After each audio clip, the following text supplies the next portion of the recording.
would have fucking done it!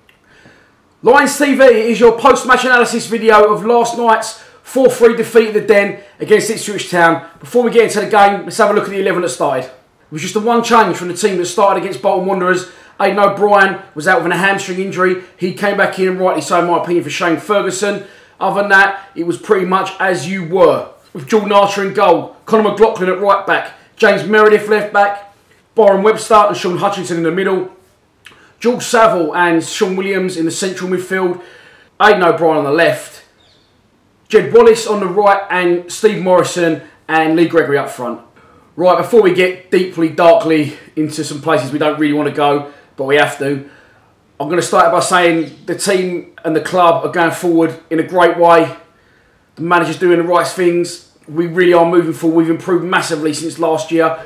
We're playing well, in my opinion, and we're competing well. It's the best I've seen us play on the Harris's reign. Ipswich are a good side. They are and have been an established championship side for a long, long time. So bear that in mind. Bear in mind they've already won 2 out of 2, and it is early days. It's just, I think everyone's getting frustrated at the way we're losing. If we was getting outclassed, outplayed, and rolled 3-4-0 every game, you know, it's understandable, but we're right on the tip of it, and we'd say we could easily have 9 points here. We started out in the same vein as we had started the previous 2 games, like a house on fire, scored within a minute, and that really was, for me, I thought that was going to be us sitting our stall out, and that was going to be our first victory. We continued to press until a shot comes in 25-30 yards out, and Jordan Archer, I don't know what he was doing, I'll be honest with you, I have absolutely no idea what he's doing. He just threw the most ridiculous shape I've ever seen. I don't know if he's trying to be dramatic and do a dramatic punch for the cameras or what, but it was bread and butter, straight down his throat. He should be saving it. And when that goal goes in, it completely changes the whole momentum of the game. It swung it straight back into Ipswich's favour. Then they got on top of us. They went 2-1 up. We done well to get back into the game. Aidan O'Brien got on the score sheet for the second one, set out the first. Again, you know, people on AOB's back last night. He's someone playing out of position, which isn't his fault. He set up the first, he scored the second, and straight after half-time he nearly scored a third. So, for me, our problems wasn't going forward last night, it was coming back. There was a lot of individual errors last night, and people, you know, I've had people on Twitter saying to me today, why am I singling Archer out? And this is why I'm singling Archer out, and I'll tell you this now. This isn't something I've just decided on Archer. I've been saying this about Archer since I started the channel. On the back of the 2-15-2-16 season, I could have told you in the running up to the playoffs about 6 goals that he let in that he shouldn't have done. And then obviously the goal in the final at Wembley. Last season, at least 10 goals I could tell you that he should have done better for. So that's why last night when Meredith makes the mistake for the 3rd goal, then followed by Hutchinson, I didn't really think the 3rd goal was Jordan Archer's fault. I thought the 4th one was his fault, and I'll show you why shortly.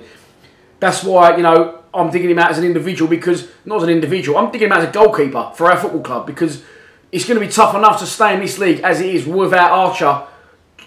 This isn't the phase he's going through. It's just how good he is. And he isn't that good.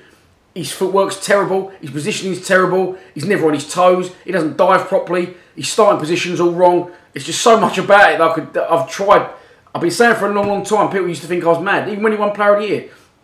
And we thought we was going to either lose him or Gregory in that summer. I put a poll on Twitter and said, who would you rather lose? And you all said you'd rather keep Archer than Gregory. And I said you was all mad and people thought I was crackers. But this isn't something that's just happened overnight. This has been going on for a long, long time and people just haven't been able to see it. So, yes, all right, George Saville gave the ball away last night for a goal. Sean Williams gave the ball last night away for a goal. But what you've got to understand is a midfielder, a defender, they'll get the ball 60, 70 times in a game at their feet. They're going to lose 1 or 2. Last night, Ipswich had 4 shots and scored 4 fucking goals. 5 minutes to go, it's 3-3. We've got out of jail, we'll take that. Ipswich, top of the league, good club, good side. 3-3, that'll do us. Free kick gets given away by Tom Elliott. Not really a free kick, but there you go. That's one of them things. Then the ball comes in. Was the line great? I don't know. Was it defended correctly by defenders?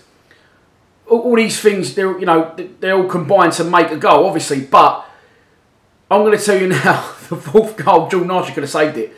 Again, and this is what I'll show you here why. The connection ahead of there. Now, as you look at Archer there, he's completely flat-footed. He's got his knees.